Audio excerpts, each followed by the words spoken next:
So, we're cracking open Transformers Exodus. It's a novel by Alex Irvine. Okay. And it really gets into, like, the roots of the Autobot Decepticon War.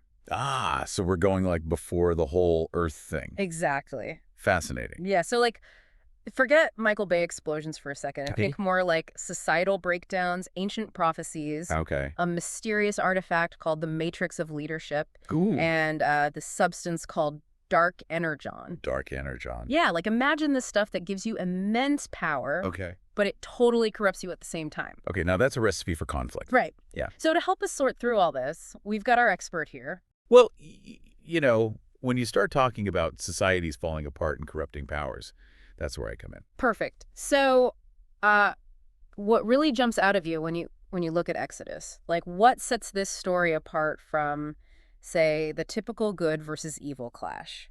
You know, that's what I found so fascinating about this book. Yeah. It's not just robots punching each other. Right. Exodus really digs into those underlying social problems, you know? Yeah, I was going to say, it felt very relatable in some ways. Exactly. Yeah. Like you can see those parallels to our own struggles here on Earth. Totally. Yeah, so to really understand the war, we need to understand Cybertron. Cybertron being... The Transformers' home planet. Right, of course. Yeah, so Exodus paints this picture of Cybertron as this once amazing, vibrant civilization, you know? Okay. But it's fallen into this incredibly rigid caste system.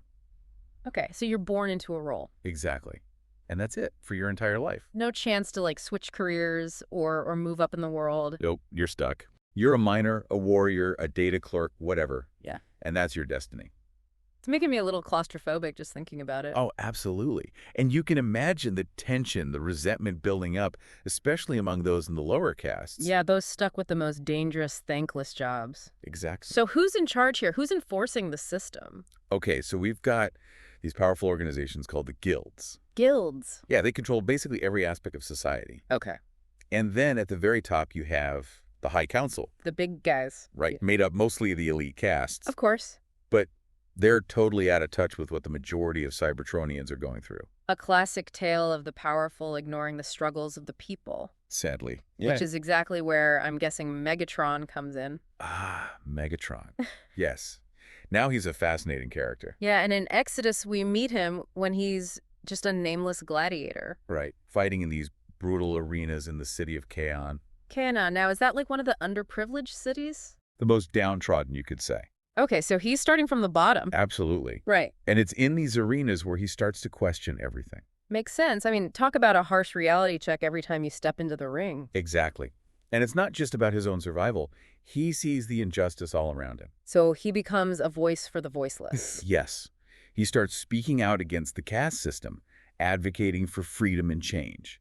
Which I'm guessing doesn't go over too well with those in power. Oh no, he's a threat to the whole system. Yeah. But he quickly gains a following, you know, especially among those who feel trapped and ignored. Like he's a symbol of hope for them. Exactly. He embodies their anger and their desire for a better life. And he embraces that, right? Oh, absolutely. Yeah. He takes on the name Decepticon, which literally means one who deceives. Bold move. Right, but it's a statement. He's rejecting the old ways, the lies of the High Council. He's saying, I'm going to fight for what I believe in, even if I have to use unconventional tactics. So you've got this simmering unrest, this anger boiling over. And then you have Megatron, this powerful, charismatic figure who's giving them a voice. It's like a powder keg waiting for a spark. And that spark, I'm guessing, is the other main character we meet in Exodus? You're talking about Orion Pax, Orion Pax, the future Optimus Prime. the one and only. But at this point, he's just a data clerk, right? Yep, working in the Hall of Records in Iacon, Icon being. the capital city, the heart of Cybertronian culture. Okay, so a very different world from the gladiatorial pits of Cthulhu. A completely different world. But even though he comes from a more privileged background... He's still deeply troubled by what he sees happening on Cybertron. Interesting. So he's not just blindly accepting the status quo? No, he believes things need to change. Does he agree with Megatron then? They both want a better Cybertron, but their methods couldn't be more different. Oh, okay, so this is where that clash of ideologies starts to come in. Exactly. Okay, so tell me more about that. Like, how do their approaches differ? Well, Megatron, he's all about action. about fighting for what he believes in, even if it means using force. Okay, a more revolutionary approach. You could say that. Yeah. Whereas Orion Pax, he believes in dialogue, in peaceful reform. A more idealistic approach, maybe? Perhaps. But it's also important to remember he's working within this system. Right. He's got a different perspective. He might see the possibility of change from within. Whereas Megatron, coming from the underbelly of society, He sees the system as inherently broken.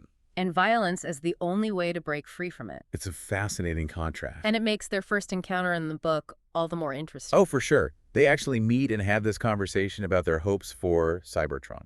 Really? So there's this moment where they connect, despite their different views. Yeah, it's a brief moment of understanding. But ultimately, their paths diverge. They diverge drastically. And that sets the stage for the conflicts that will define the Transformers for This centuries. is the beginning of the war. Wow. So we've got Megatron, the revolutionary, fighting for freedom by any means necessary. And Orion Pax, the idealist, seeking change through peaceful means. It's a clash of titans, a battle of ideologies that will have consequences for the entire universe. And all of this is just the beginning. Just the tip of the iceberg. I can't wait to see where this goes next. Me neither. Exodus has so much more to offer.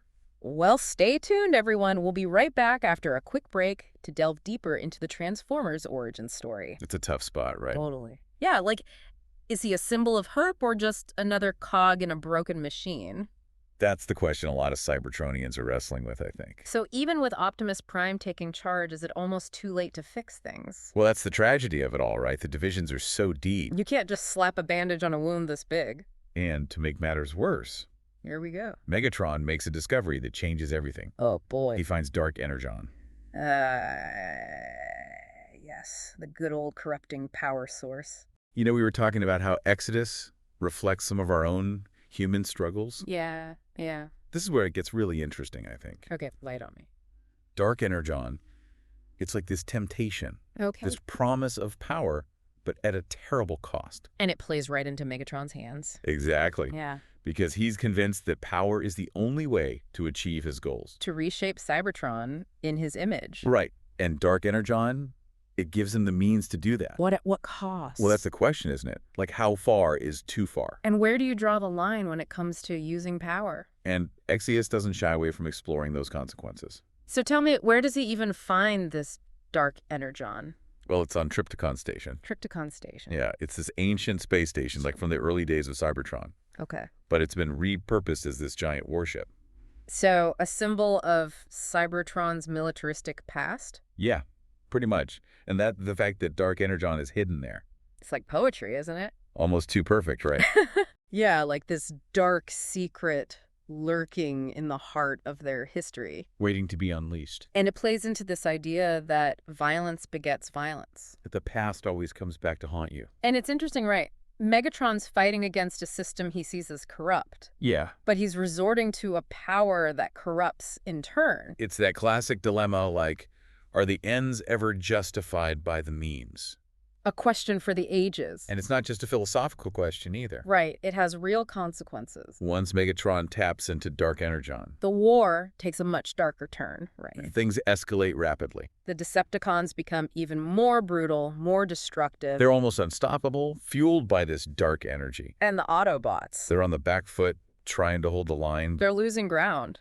It's a desperate situation, you know? You can really feel the weight of that in Exodus, right? Oh, absolutely. Like they're fighting for their very survival. Forced to make tough choices, abandon their homes. Knowing that everything they've ever known is being consumed by this darkness, And Cybertron itself? it starts to die. The planet itself is poisoned by Dark Energon. Its resources depleted, cities ravaged by the fighting. This once thriving world is now a wasteland. A testament to the horrors of war. It's a powerful image, a stark reminder of what's at stake. And then, in the midst of all this despair, something unexpected happens. Okay, a glimmer of hope. Maybe Optimus Prime receives a message. From who? Another Prime. No, from the core, The core. the very heart of Cybertron. Wait, like the planet itself? In a way, yeah. So Cybertron's sentient? Exodus hints at that, yeah, that Cybertron is more than just a planet. It's connected to the Transformers in a profound way. And the core, it's weakened, corrupted by Dark Energon. Oh, no. And it sends this message to Optimus Prime, this desperate plea. What does it say? Leave! Abandon Cybertron. That's a heavy message. It's a call for survival. Like the planet is telling them, you can't save me, but you can save yourselves. Exactly. Imagine having to make that choice. To leave behind your homeworld. Knowing that you might never see it again. It would be agonizing. Yeah, and as a leader, Optimus Prime has to make that call. does he even have a choice at this point? It's either stay and fight a losing battle. Or flee and hope to survive. It's a classic dilemma. Cling to a dying world. Or embrace the unknown in hopes of finding a future. And it makes you think, what would we do? Yeah, if faced with that same impossible choice. It's a question Exodus forces us to confront. So they decide to leave. But how do you even abandon a planet? Yeah, it's not like they can just hail a taxi. Well, they have to use the space bridge. That's the technology that lets them travel vast distances. Right, like wormholes. But I thought most of the space bridges were destroyed in the war. A lot of them were. But There's one left. Optimus Prime and Alpha Trion, they find this ancient space bridge. Hidden deep within Cybertron. It's their only hope of escape. But it's a gamble, right? A huge one. This space bridge, it's old, unstable. So it could collapse at any moment. Exactly. And on top of that, I've got the Decepticons on their tail. Megatron's not going to let them escape that easily. So it's a race against time. A desperate fight for survival. With the fate of the Autobots hanging in the balance. So they're racing through this unstable space bridge. Decepticons hot on their tail. It's like something out of a movie. It is pretty intense, right? Like imagine the pressure, the chaos. I bet, yeah, trying to keep this ancient technology from falling apart while you're being chased through a wormhole. And it doesn't go smoothly. Of course not. The space bridge, it starts to come apart, to collapse. Oh. And both Autobots and Decepticons, they get scattered. Scattered? Like, where do they end up? All across the galaxy. No way. So not only are they fighting this war, but now they're lost in space? It's a double whammy. Yeah, talk about adding insult to injury. They're displaced, cut off from everything they know. And Cybertron, what happens to their homeworld? Cybertron, it's left in ruins, poisoned by Dark Energon. A tragic end for such a once great civilization. And to make matters worse, there's more. Control falls to Shockwave. Shockwave. Now he's, one of Megatron's most trusted lieutenants. Yeah, I remember him from the cartoons, the one with the single eye, the cold logic. Yeah, that's the one. So he's in charge now. He takes control of what's left of Cybertron. And what's his plan? Shockwave. He's all about power, about control. Not about rebuilding or healing. No, he's more interested in exploiting what remains. So Cybertron is just going to continue to wither under his rule. It's a bleak outlook. But what about the Autobots? They escaped, right? They did. Scattered across the stars. So what now? What's next for them? Well, Exodus ends on a note of hope, actually. Oh. Even though they're lost and far from home, yeah, they still believe that one day they'll return to Cybertron. That they'll heal their planet, rebuild their society. It's a long shot, but it's what keeps them going. That's a powerful message, that even in the face of such loss, there's still hope. A belief in a better future. And I think that's what resonates with so many people about the Transformers. This idea that no matter how bad things get, you never give up hope. You keep fighting for what you believe in. Even if it means traveling to the ends of the galaxy to do it. Exodus really sets the stage for all of that, doesn't it? Oh, absolutely.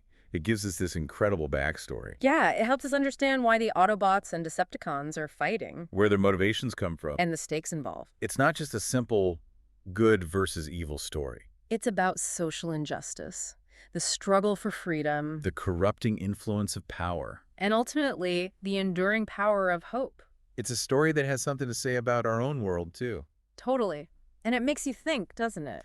About the choices we make, the consequences of our actions. And the importance of never giving up on the things that matter most. Even when things seem impossible. I think that's a pretty good place to leave it for today. Yeah, I think we've given everyone a lot to chew on. So to all our listeners out there, if you're looking for a great sci-fi story, one that's both action-packed and thought-provoking, I highly recommend checking out Transformers: Exodus. You won't be disappointed.